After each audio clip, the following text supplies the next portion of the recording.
नमस्कार, यो हो न्यूज 24 टेलिभिजन न्यूज 8 मा स्वागत छ। हाम्रो समाजमा डाक्टरलाई भगवान सरह मानिन्छ, किनभने डाक्टरसँग जीवनदायनी सैप ज्ञान र क्षमता हुन्छ। मृत्युको मुखमा पुगिसकेकाहरूलाई डाक्टरले बचाएका उदाहरण प्रशस्तै छन्। त्यसैले त डाक्टरहरूले समाजमा मान सम्मान र प्रतिष्ठा पाएका हुन्छन्। जीवन रक्षा गर्नु डाक्टरको पेशा र कर्तव्य हो, तर कहिलेकाहीँ सेतो डाक्टरी पोसाक भेरेर काला करतुत गर्नेहरू पनि भेटिन्छन्। नक्कली डाक्टरदेखि कमाउ धन्दा चलाएका डाक्टरहरूका कारण गर्विलो पेसामा धब्बा लाग्ने गरेको छ। मानवीय संवेदना भुलेर अनि चिकित्सकीय पेसाको आचार संहिता विरुद्ध गएर कुकर्म गर्नेहरूबाट आम जनता जोगिनुपर्ने भएको छ। सरकारले स्वास्थ्य क्षेत्रको विकृति विरुद्ध प्रभावकारी कारबाही अभियान चलाउनु पर्नेछ। विराटनगरमा बच्चा नै बेच्ने डाक्टरको धन्दा पर्दाफास भएपछि डाक्टरी पेसामा कतिसम्म अधर्मी र बेइमानहरू समेत हुँदा रहेछन् भन्ने उजागर भएको छ। विराटनगरको कोशी अस्पतालका पूर्व मेडिकल सुपरिन्टेन्डेन्ट डाक्टर तपेश्वरलाल कर्ण बच्चा बेच्ने धन्दामा संलग्न रहेको अभियोगमा पक्राउ परेका छन्। विगतदेखि नै अवैध सम्बन्धबाट जन्मिएका शिशुलाई उनले बिक्री गरेर धन आर्जन गर्दै आएको खुलासा भएको छ। उनले अवैध सम्बन्धबाट जन्मिएका एक शिशुलाई निसन्तान दम्पतिलाई बुझाएर आफ्नोले 5 लाख रुपियाँमा बुझ्दै गर्दा पक्राउ परेका हुन्। अविवाहित कुमारी आमाले उनकोमा सन्तान जन्माइन्। ती कुमारी आमालाई समाजमा आफ्नो बच्चा देखाउन हिम्मत जुटेन र डाक्टरलाई आफ्नो नवजात छोरी जिम्मा लगाइन् र डाक्टरले अर्कैलाई बच्चा बेचिदिए। यसअघि मेडिकल कलेजका सञ्चालकदेखि केही चिकित्सकहरू समेत नै नक्कली प्रमाणपत्र बोकेको अभियोगमा पक्राउ परेका थिए। योग्यता नै नक्कली भएपछि उनीहरूको काम कर्म पनि नक्कली र नोक्सानदायी हुने जोखिम रहन्छ। जीवन मरणसँग जोडिएको स्वास्थ्य जस्तो क्षेत्रमा लापरवाही, नाफाखोरी र नक्कली धन्दा चलाउनु र चल्न दिनु निकै घातक छ। त्यसैले सबै सचेत बनौँ। अब न्यूज 8 का हेडलाइन्स। कोशी प्रदेश सरकारका नाममा अन्तरिम आदेश जारी। दीर्घकालीन महत्त्व र दूरगामी असर पार्ने नीतिगत निर्णय गर्न रोक। थप आदेशका लागि भदौ 15 मा पेशी तोकियो।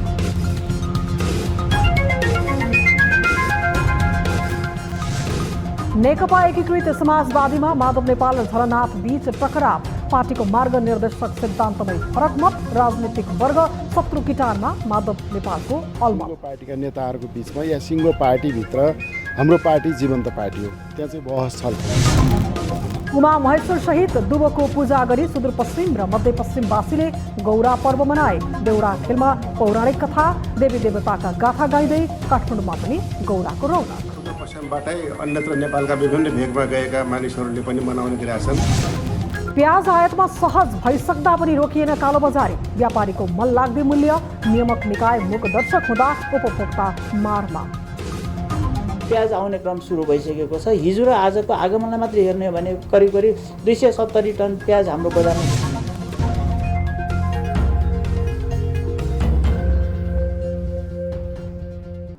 हामी निरन्तर न्यूजमा छौँ। कोशी प्रदेश सरकारका नाममा अन्तरिम आदेश जारी भएको छ। बिहिबार सर्वोच्च अदालतले उद्धव थापा नेतृत्वको कोशी सरकारका नाममा अन्तरिम आदेश दिएको हो। दीर्घकालीन महत्त्व र दूरगामी असर पर्ने नीतिगत निर्णय नगर्न सर्वोच्चको अन्तरिम आदेश छ।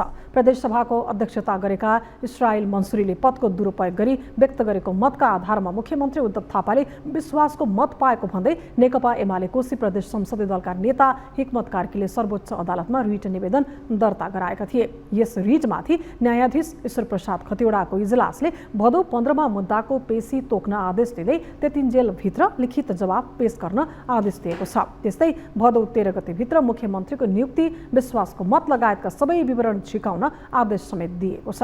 यसअघि पनि उद्धव थापालाई मुख्यमन्त्रीमा नियुक्त गरिएको प्रक्रियामाथि नै प्रश्न गर्दै सर्वोच्चले आदेश जारी गरेको थियो।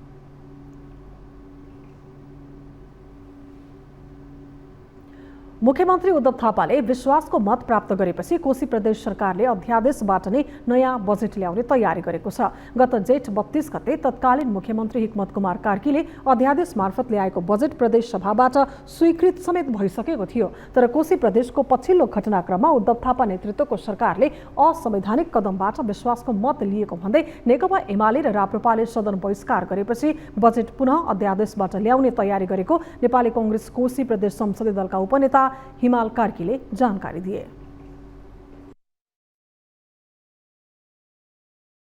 हामी चाहिँ संविधान सम्मत छौँ, हामी बहुमतमा छौँ। प्रदेश सभाले विश्वासको मत दिएको अवस्था छ। अब अदालतको व्याख्या भनेको पछिको कुरा हुन्।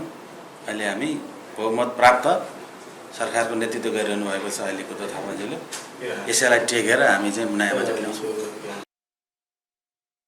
यता प्रतिपक्षी दलहरूले भने यो अवस्थामा बजेट ल्याउन नहुने बताउँदै आएका छन्। नेकपा एमाले कोशी प्रदेशकी सचेतक शर्मिला राईले असंवैधानिक सरकारले बजेट ल्याउनुको औचित्य नभएको बताए।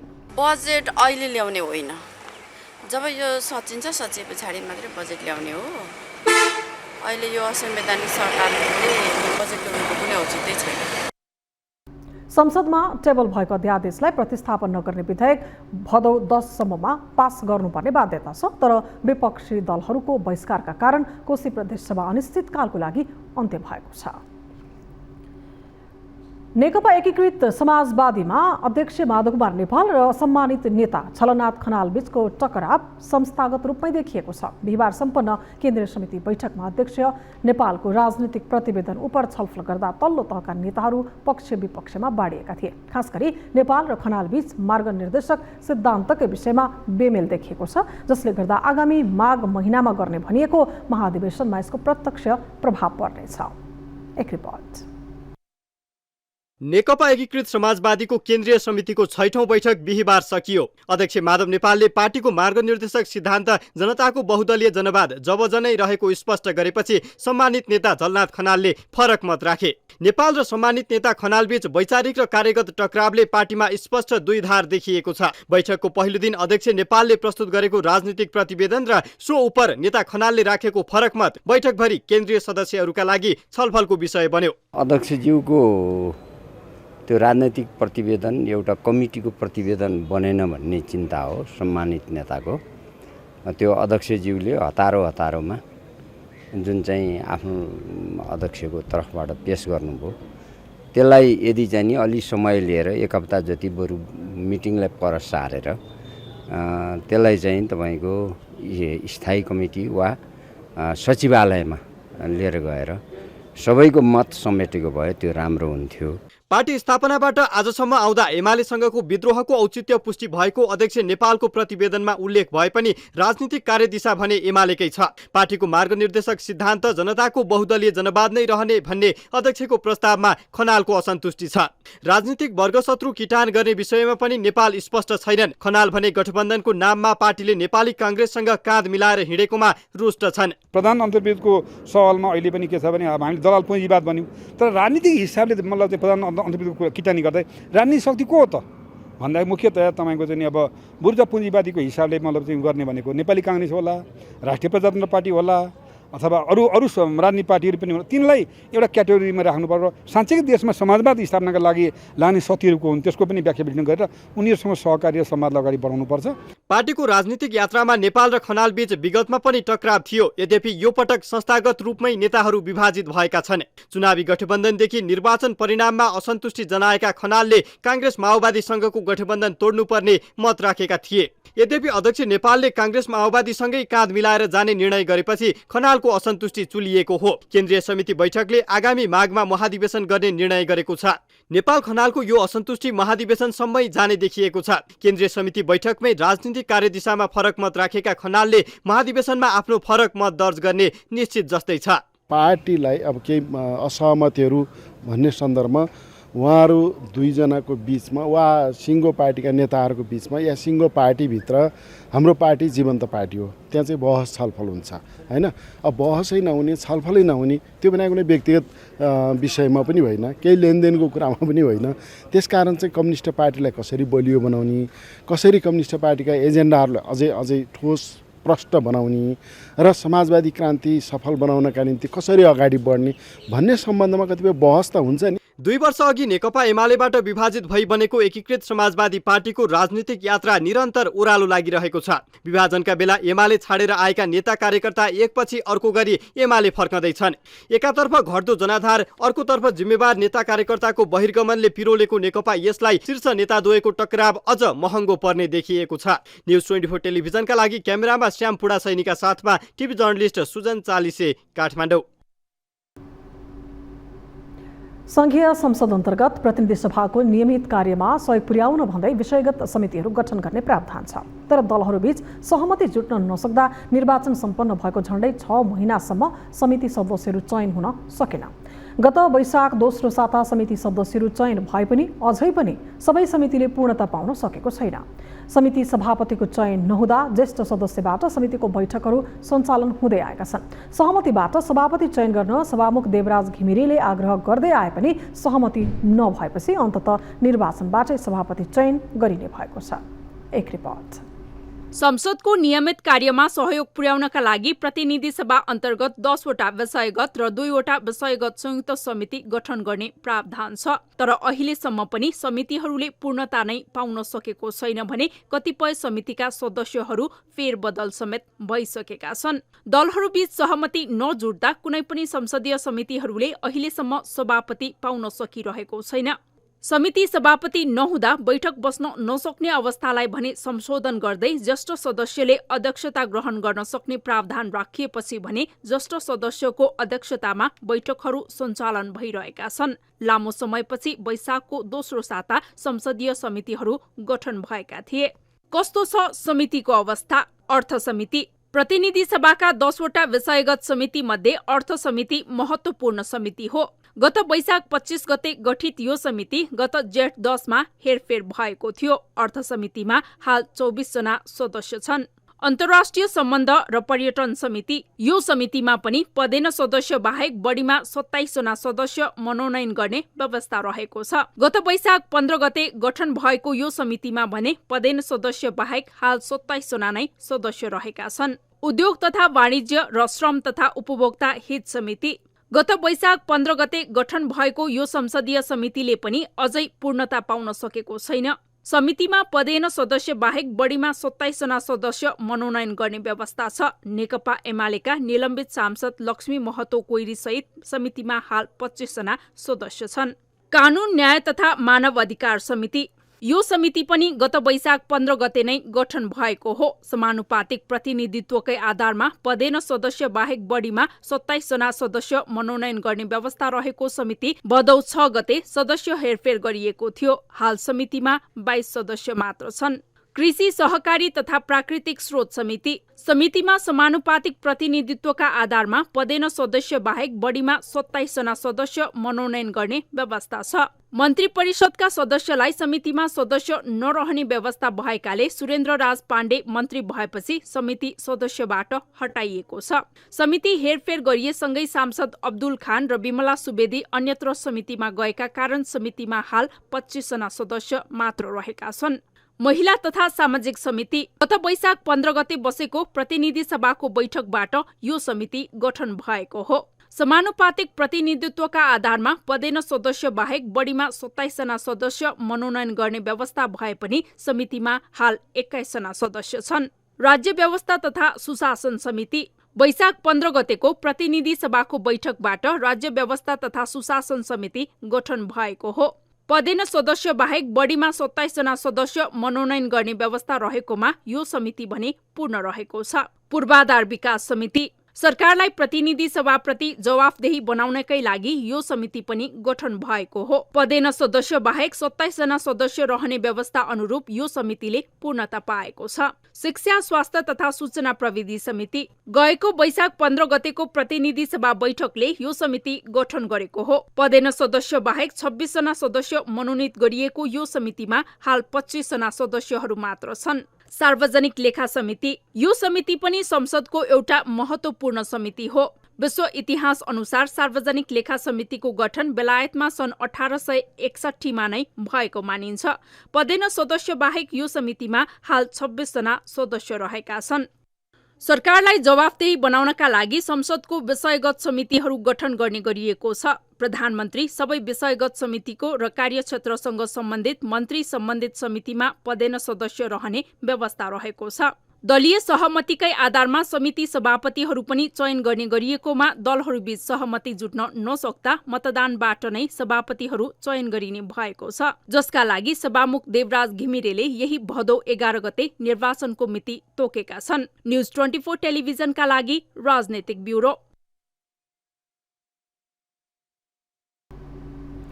सुदूरपश्चिम प्रदेशमा गौरा पर्वको रौनक छाएको छ। उमा महेश्वर सहित दुवोको पूजा गरेर सुदूरपश्चिम र मध्यपश्चिमवासीले उज्याली गौरा एवं दुर्वाष्टमी पर्व मनाएका छन्।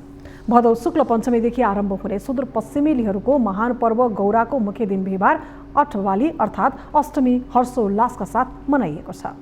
एक रिपोर्ट।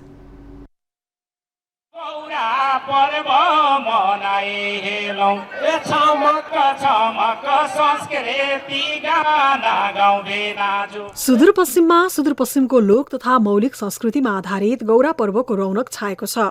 गौरा पर्व अन्तर्गत बिहिबार अष्टमी गौरा देवीको पूजा गरियो। यस पर्वमा पार्वतीले शिव पति पाए झै अविवाहित महिलाले शिव जस्तै पति पाऊँ भनी व्रत बस्दछन् भने विवाहित महिलाहरूले पतिको दीर्घायुको कामना गर्ने गर्दछन्।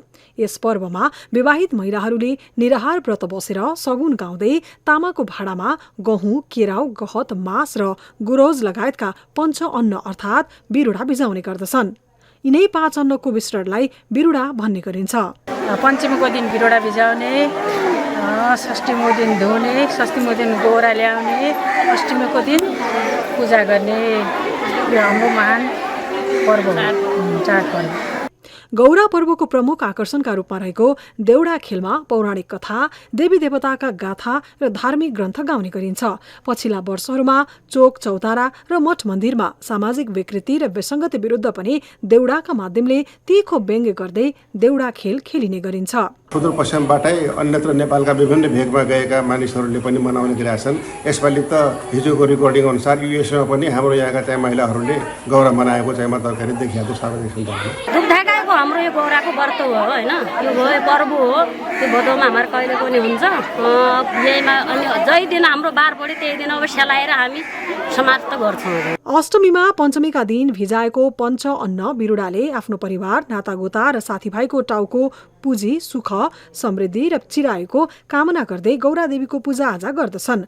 गौरा पर्वको रौनक पछिल्ला वर्षहरूमा काठमाडौँको टुडी खेलमा पनि हुने गरेको छ। काठमाडौँमा बसोबास गर्दै आएका पश्चिमेलीहरूले गौरा पर्वलाई टुडी खेलमा उल्लासका साथ मनाउने गरेका छन्। उता सुदूरपश्चिमका अन्य जिल्लामा गौराको रौनक छाइरहेका बेला दार्चुलामा भने भाद्र 21 गते गौरा पर्व मनाइनेछ। मालिका अर्जुन धाम विकास समितिको साउन 22 गतेको बैठक अनुसार दार्चुलामा भाद्र 21 गते मात्रै गौरा मनाइनेछ। त्यस्तै बाजुरामा असोज 5-6 गते गौरा मनाउने तयारी रहेको छ। न्युज 24 टेलिभिजनका लागि कञ्चनपुरबाट टिभी जर्नलिस्ट सुरेश भट्ट र बैतडीबाट केशव भट्टका साथ जिल्ला ब्युरोको रिपोर्ट। हामी निरन्तर न्युजमा छौँ।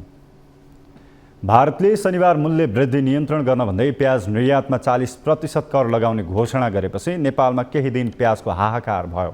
नेपाल र भारतमा परेको सार्वजनिक विधाका कारण केही दिन आयात रोकिँदा अभाव भएको प्याज अहिले सामान्य भइसकेको छ। तर मूल्य वृद्धि भने आम उपभोक्ताको ढाड सकिने गरी बढेको छ। एक रिपोर्ट। कालीमाटी फलफूल तथा तरकारी बजार विकास समितिका अनुसार भदौ 1 गते 160 टन, 2 गते 84 टन र भदौ 3 गते 45 टन प्याज आयात भएको थियो। तर 4 र 5 गते प्याज आयात भएन। 2 दिन प्याज आयात नहुँदा आयात भइसकेका प्याजमा पनि 40% भन्दा बढीले एक रातमै मूल्य वृद्धि भयो भने 5 र 6 गते अर्थात् मंगलबार र बुधबार कालीमाटी बजारमा प्याज अभाव भयो। प्याज अभावको कारण भारतले बढाएको भन्सार कर मात्रै नभएर नेपाल र भारतको सार्वजनिक बिदाको दिन लगायतका कारणले गर्दा आयात हुन नसकेको कालीमाटी फलफूल तथा तरकारी बजार विकास समितिले जनाएको छ। समितिका अनुसार बुधबारबाट प्याज आयात सुरु भइसकेको छ। बुधबार र बिहिबार गरी करिब 270 टन प्याज आयात भएको समितिका सूचना अधिकारी विनय श्रेष्ठ बताउँछन्। प्याज आउने क्रम सुरु भइसकेको छ। हिजो र आजको आगमनलाई मात्र हेर्ने हो भने करिब 270 टन प्याज हाम्रो बजारमा भित्रिसकेको छ। त्यो कारणले गर्दाखेरि प्याजको जुन समस्या थियो 2-3 दिन पहिलेको अब चाहिँ त्यो चाहिँ सामान्य हुँदै गइरहेछ। श्रेष्ठले भने जस्तो अहिले कालीमाटी बजारमा प्याजको अवस्था त सामान्य छ, तर मूल्य वृद्धि भने बढेको बढै छ। व्यवसायीहरूले आफू अनुसारको मूल्य तोकेका छन्। समितिले बिहिबार भारतीय सुकेको प्याजको प्रति किलो औसत मूल्य 77 रुपैयाँ तोकेको छ। तर उपभोक्ताहरू प्रति किलो 85 रुपैयाँदेखि 100 रुपैयाँसम्म दिएर प्याज खरिद गर्न बाध्य छन्। तर उपभोक्ता अधिकार कर्मीका अनुसार भारतले बढाएको निर्यात कर जोड्दा नेपालमा हालको मूल्यमा 10 देखि 13 रुपैयाँसम्म मात्रै बढ्नेछ। लिहाल्यो हामीलाई ढक्को 500 भने एक ढकमा 5 किलो हुन्छ। एक ढकमा 5 किलो भए 100 रुपियाँ परिहाल्यो। 85 लिनुभयो हामीले किन्दाखेरि। हजुरले भन्नुहुन्छ त्यहाँ 70 रुपियाँ छ भनेर हामीलाई त्यहाँ गयो भने हामीलाई दिँदैन नि त फेरि 70 रुपियाँमा नि। त्यो यो प्याज यहाँ प्याज यहाँ आउँछ हामीले एक बोरा किन्दाखेरि अब यहाँ 15 रुपियाँ 1 किलोमा 15 रुपियाँ फरक परेपछि कसरी बेच्ने। भारतले प्याज निर्यातमा 40% कर लाग्ने घोषणा गरेसँगै नेपाली बजारमा आयात भइसकेको प्याजमा नै मूल्य वृद्धि भएको थियो। शनिबार होलसेलमा प्याजको मूल्य प्रति किलो 60 देखि 65 रुपैयाँ थियो भने खुद्रा मूल्य 70 देखि 75 रुपैयाँ थियो। सो मूल्य आइतबार होलसेलमा खरिद हुँदा 80 रुपैयाँ परेको थियो भने खुद्रामा बिक्री गर्दा 90 देखि 100 रुपैयाँसम्म पुगेको थियो। जबकि आइतबार कालीमाटी फलफुल तथा तरकारी बजार विकास समितिले तोकेको तथ्याङ्क अनुसार प्याजको मूल्य प्रति किलो 60 देखि 62 रुपैयाँ थियो। व्यापारीले मूल्य बढाएपछि वाणिज्य आपूर्ति तथा उपभोक्ता संरक्षण विभागले लगातार बजार अनुगमन गरिरहेको छ। मूल्य अभि भएकै थियो। हिजो अस्तिको जुन छ नि पुरानो जुन प्याज स्टकको प्याज थियो र त्यसमा हामीले धेरै कारबाही गरेका छौँ। हिजो अस्तिको हिसाबले 17वटा फर्मलाई हामीले कारबाही गरेका छौँ। त्यो 4वटा फर्मलाई ठुला कारबाही गर्ने यही हामीले बोलाएका छौँ। यसअघि नेपाल सरकारले चालू वर्षको बजेट मार्फत प्याजमा 13% मूल्य अभिवृद्धि कर लगाएको थियो। त्यस लगतै आकाशको बजार भाव अहिलेसम्म नियन्त्रण हुन सकेको छैन। बजेट भाषणको अघिल्लो दिन अर्थात् जेठ 14 मा खुद्रा मूल्यमा प्रति किलो 45 देखि 50 रुपैयाँसम्म पर्ने प्याज अहिले प्रति किलो 90 देखि 100 रुपैयाँसम्म पुगेको छ। भन्सार विभागको तथ्याङ्क अनुसार 2079-80 मा 18 करोड 1 लाख केजी अर्थात् 6 अर्ब रुपैयाँको प्याज भारतबाट आयात भएको थियो। चालू वर्षको पहिलो महिना अर्थात् साउनमा 1 करोड 34 लाख 77 केजी अर्थात् 55 करोड 22 लाख बढीको प्याज आयात भएको छ। गत वर्ष 79-80 को तथ्याङ्क हेर्दाखेरि 18 करोड 1 लाख केजी चाहिँ प्याज नेपाल भित्रिएको छ। त्यो झन्नै 6 अर्ब 75 करोड मूल्य बराबरको हो। र यस वर्ष श्रावण महिनामा के छ भनेर हेर्दाखेरि तथ्याङ्क हेर्दा 80-81 को श्रावण महिनामा पनि त्यस्तै गरी के अरे 1 करोड 34 लाख 77 हजार केजी चाहिँ आएको छ। कृषि तथा पशुपक्षी विकास मन्त्रालयको तथ्याङ्क अनुसार नेपालको कञ्चनपुरदेखि झापासम्मको औसत 20,251 हेक्टरमा करिब 3 लाख टन प्याज उत्पादन हुने गरेको छ, जुन नेपालको मागको 5% मात्रै हो। न्युज 24 टेलिभिजनका लागि क्यामेरामा महेश्वर केसीका साथमा टिभी जर्नलिस्ट सुस्मिता बानियाको रिपोर्ट। सुदूरपश्चिमेली र मध्यपश्चिमेलीले मनाउने गौरा पर्वको रौनक काठमाडौँमा पनि छाएको छ। गौरा पर्व काठमाडौँको टुडीखेलमा मनाइएको हो। विशेष गरी सुदूरपश्चिम तथा कर्णाली प्रदेशमा मनाइने पर्व गौराका अवसरमा बिहिबार काठमाडौँमा समेत कार्यक्रमको आयोजना गरिएको थियो।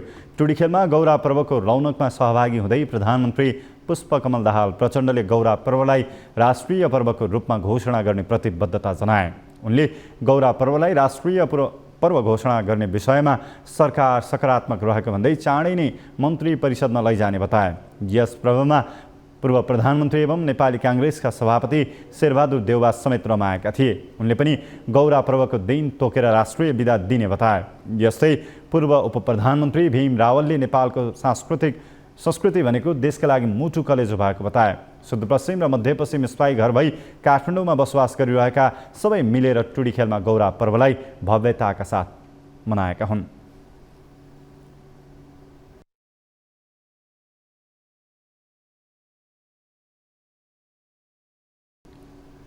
भैरहवा नाका हुँदै नेपाली टमाटर भारत निर्यात भइरहेको छ। भारत सरकारले नेपाली टमाटरको आयातमा अनुमति दिएसँगै रूपन्देहीको बेलिहिया नाका हुँदै टमाटर निर्यात भएको हो। यसअघि नेपाली टमाटर भारत निकासी हुँदैन थियो, तर पछिल्लो पटक 12 मेट्रिक टन बढी टमाटर भारत निर्यात भएको हो। एक रिपोर्ट। साउन 28 गतेदेखि भैरहवा नाका हुँदै भारतमा टमाटर निर्यात जारी रहेको छ। डायमण्ड इन्टरनेसनलले नेपाली टमाटर भारत उत्तर प्रदेशको त्रिसागर फार्मर प्रोड्युसर कम्पनी लिमिटेडलाई उपलब्ध गराई निर्यातको सुरुवात गरेको हो। यो नै नेपालबाट भारततर्फ टमाटर निर्यात भएको पहिलो रेकर्ड हो। त्यस पश्चात अन्य कम्पनीले समेत गरी 4 गाडी टमाटर भारत निर्यात भएको भन्सार कार्यालयको तथ्याङ्क छ। नेपाली टमाटर भारत निकासी हुँदा नेपाल भारत दुवै भन्सार नाकामा शुल्क छुट गरिएको छ। भैरहवा भन्सार कार्यालयको तथ्याङ्क अनुसार अहिलेसम्म 12,13,590 रुपैयाँ बराबरको 12,620 किलो टमाटर भारत निर्यात भएको छ। भारत चाहिँ यो टमाटर निकासी चाहिँ पहिले हुँदैन थियो। भारतले चाहिँ निकासी गर्न रोकेको थियो, पैठारी रोकेको थियो। अहिले पछिल्लो समयमा भारतले पैठारी खोलेपछि चाहिँ नेपालको कृषि उपज टमाटर चाहिँ भारत निकासी गर्न थालेको हो। यहाँ भैरवा लगायत अरू नाकाहरू पनि निकासी भएको छ भन्ने सुनिएको छ। अनि हाम्रो यहाँबाट चाहिँ नाकाबाट चाहिँ लगभग 12,620 केजी निकासी भइसकेको छ। नेपाली टमाटर भारतमा 100 भारतीय रुपैयाँमा बिक्री हुने गरेको छ। यसअघि भारतले नेपालबाट आयात गर्न प्रतिबन्ध लगाएको सूचीमा टमाटर पनि समावेश थियो। भारतमा टमाटरको अभाव र आयातमा प्रतिबन्ध रहेको अवस्थामा महँगोमा बिक्री हुने भएकाले सीमावर्ती नेपालबाट अवैध तरिकाबाट नेपाली टमाटर भारत जाने गर्दथ्यो। अहिले वैध बाटोबाटै निर्यात हुन थालेपछि उक्त कार्य रोकिएको छ। नेपाली टमाटर भारत निकासी गर्दा भने रोग किरा नभएको जाँच गरी प्रमाणित गर्नुपर्ने प्रावधान छ। के हुन्छ भने यहाँबाट हाम्रो ओरिजिनको सर्टिफिकेट र त्यसपछि गएर उनीहरूको कसलाई पठाउने हो उसको लागि इन्भोइस भइसकेपछि त्यो स्याम्पल सहित हामी त्यो चिजलाई चाहिँ हामी स्याम्पलिङ गर्छौँ प्रपर तरिकाले र त्यो स्याम्पल सहित यहाँ हामीले हेरिसकेपछि खास गरी केही रोग र किराहरू चाहिँ नभएको हामीले सर्टिफाइड गर्नुपर्छ। भारतमा टमाटर अभाव हुँदा पहिलो पटक नेपाली टमाटरले बजार पाएको हो। अहिले निर्यात भएको टमाटर पहाडी जिल्लाहरूबाट ल्याएर व्यापारीले निर्यात गरेका हुन्। कृषि मैत्री नीति लिइरहेको भारतले आयात निरन्तर गर्छ कि केही समयपछि रोक्छ भन्ने अझै यकिन छैन। यदि आयातलाई भारतले खुला राखेमा बजार नपाएर छटपटिरहेका नेपाली किसानलाई राहत पक्कै मिल्नेछ। न्युज 24 टेलिभिजनका लागि भैरहवाबाट टिभी जर्नलिस्ट प्रकाश नेउपानेको रिपोर्ट। सबैभन्दा पुरानो इतिहास बोकेको आयुर्वेद चिकित्सा पद्धति नेपालमा पनि अपनाइने गरिएको छ। 300 वर्षभन्दा बढी समयदेखि प्रयोगमा आएको आयुर्वेद चिकित्सा पद्धतिको नेपालमा कस्तो छ त अवस्था अनि इतिहास, एक रिपोर्ट। विश्वमा नै सबैभन्दा पुरानो चिकित्सा पद्धतिमा आयुर्वेद चिकित्सा पद्धतिलाई लिने गरिन्छ। नेपालको सन्दर्भमा वीर अस्पतालको स्थापना हुनु अघिदेखि नै आयुर्वेद प्रयोगमा आएको मानिन्छ। मल्लकालीन समय विक्रम सम्वत 1727 मा सिंहदरबार वैद्यखाना स्थापनाबाट आयुर्वेदको औपचारिक सुरुवात भएको थियो। सुरुवाती चरणमा सिंहदरबार वैद्यखानामा उत्पादित औषधिको प्रयोग राजा महाराजाले गर्ने गरेका थिए। नेपालमा आयुर्वेद चिकित्सा पद्धतिको सुरुवात कसरी भयो त? विक्रम सम्वत 1973 साल चैत्र 20 गते अक्षय तृतीयाका दिन पण्डित कविराज हरिप्रसाद खकुरेललाई हाकिम वैद्यको रूपमा नियुक्ति गरी भीमसेनस्थान विष्णुमतीको किनारामा एक शय्यायुक्त नेपाल राजकीय आयुर्वेद औषधालयको स्थापना गरियो। त्यसपछि 1974 सालमा सोही आयुर्वेद औषधालयलाई 4 शय्यायुक्त बनाइयो र 1975 मा नरदेवीमा स्थानान्तरण गरियो। 2008 मा 4 शय्या थपेर 8, 2017 मा 8 शय्या थपेर 16 शय्या राखियो। साथै 2019 मा 9 शय्या थपेर 25 शय्या, 2035 मा 100% शय्या थप गरी 50 शय्या, 2055 मा 100 शय्यामा रूपान्तरण गरियो। त्यसपछि 2019 सालदेखि आयुर्वेद विद्यालय र चिकित्सालय गाभेर एकै नामबाट सञ्चालनमा आयो। आयुर्वेदको विकास क्रमसँगै 2013 देखि बनेका स्वास्थ्य सम्बन्धी आपतकालीन तथा दीर्घकालीन नीति तथा योजनामा आयुर्वेद तथा वैकल्पिक चिकित्साका विभिन्न विधालाई विशेष स्थान दिँदै 2038 सालमा आयुर्वेद विभागको स्थापना भएको हो। उपचार पद्धतिको बारेमा कुरा गर्दाखेरि अहिले यस्तो उपचार पद्धति अहिले चाहिँ विभिन्न 30 संस्थाहरूको अतिरिक्त नेपाल सरकारले आयुर्वेद तथा वैकल्पिक चिकित्सा विभाग खडा गरेको छ र 7वटै प्रदेशमा हाम्रा चाहिँ प्रादेशिक अस्पतालहरूको स्थापना गर्ने क्रम छ र प्रत्येक जिल्ला आयुर्वेद स्वास्थ्य केन्द्रमा 77वटै जिल्ला आयुर्वेद स्वास्थ्य केन्द्रमा चाहिँ जिल्लाबाट चाहिँ हाम्रो चाहिँ सेवा प्रदान गरिराखेको छ। राजकीय आयुर्वेद विद्यालयको स्थापना सँगै भएको हो। 1990 देखि वैद्य विनोद, वैद्य भूषण, वैद्य रत्न गरी क्रमशः 2, 4 र 6 वर्ष अवधिका 3 कोर्स पढाइ हुन्थ्यो। शिक्षाको यो क्रम 2008 सम्म चल्यो। त्यस्तै आयुर्वेद चिकित्साको विकास र प्रवर्धनका लागि 2052 सालमा राष्ट्रिय आयुर्वेद स्वास्थ्य नीति बन्यो। राष्ट्रिय आयुर्वेद स्वास्थ्य नीतिको परिकल्पनामा आयुर्वेद विभागका महाशाखाहरू आयुर्वेद चिकित्सा परिषद नेपाल, राष्ट्रिय आयुर्वेद प्रतिष्ठान, राष्ट्रिय आयुर्वेद अनुसन्धान तथा तालिम केन्द्र, नरदेवी आयुर्वेद चिकित्सालय, निर्माणाधीन 50 शय्यायुक्त क्षेत्रीय आयुर्वेद अस्पताल समेत स्थापना भएका छन्। नेपालमा लामो समयदेखि आयुर्वेदिक चिकित्सा पद्धतिको प्रयोग हुँदै आएको छ, तर यसमा थप खोज तथा अनुसन्धानको भने आवश्यकता छ। न्युज 24 टेलिभिजनका लागि क्यामेरामा मदन सापकोटाको साथमा टिभी जर्नलिस्ट त्रिगुडा भट्टराई बस्नेत, काठमाडौँ। न्युजहरू अझै बाँकी छन्। अब पालो ब्रेकको। अब न्युज 8को अन्त्यमा पुनः हेडलाइन्स। कोशी प्रदेश सरकारका नाममा अन्तरिम आदेश जारी। दीर्घकालीन महत्त्व र दूरगामी असर पार्ने नीतिगत निर्णय गर्न रोक। थप आदेशका लागि भदौ 15 मा पेशी तोकिने।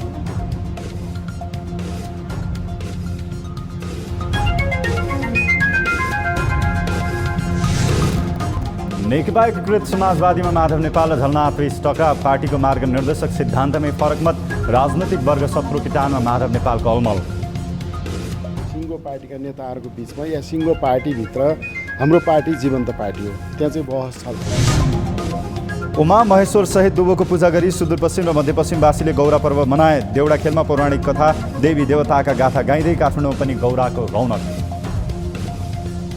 सुदूरपश्चिमबाटै अन्यत्र नेपालका विभिन्न भेगमा गएका मानिसहरूले पनि मनाउने गरेका छन्।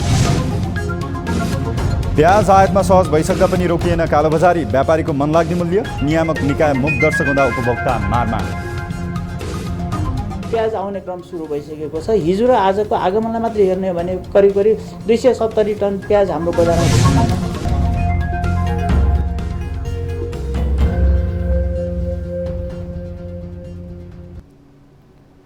न्युज 8 अहिलेलाई यति नै। जाँदा जाँदै ताली र गालीका लागि हामीले सोधेको प्रश्नको जवाफको अन्तिम नतिजा यसपछि प्रसारण हुने कार्यक्रम सिधा कुरा जनतासँगमा हेर्न नभुल्नुहोला।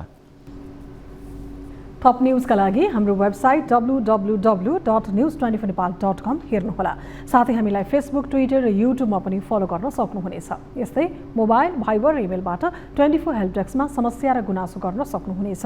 अहिलेलाई बिदा दिनुहोस्। हामी निरन्तर न्युजमा छौँ। नमस्ते।